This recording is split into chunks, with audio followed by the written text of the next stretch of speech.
Ana o'sha Sijjakdagi Gulnora aka qo'ldan qo'lga o'tib, nimalarga, to'nisiga, to'bunisiga o'tgan Gulnora Karimovani dachasini reabilitatsiya markazi uchun beringlar dedik. Bizda ximiya nur olgan bolalar yana go'shtli, go'shtsiz dasturxoni bor uylarga qaytishyapti, chunki hamma puli nimaga ketadi? Doriga ketadi. U to'yib, masalan, vitaminga boy ovqatlarni yeyish kerakmi bola? Yalmaydi bu bir. Uyida men shunaqa bir joyga bordimki, bilasizmi, kirib yig'laganman-da. Gaz o'chirilgan, svet o'chirilganda nima yo'q. Dasturxonda tayinli ovqati yo'q-da.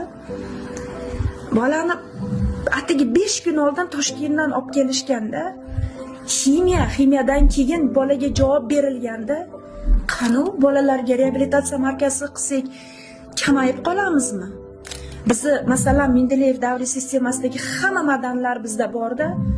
Nimaga biz mana bo'sh yotgan qasr joylarimizni bittasini hech bo'lmasa bolalar o'sha onkologiya markazlari, reabilitatsiya markazlariga ajratmaymiz yoki bola to'liq davolanib, to'liq kuchga kirish uchun biz unga yana поддерживающий terapiya yordam berishimiz kerak-da.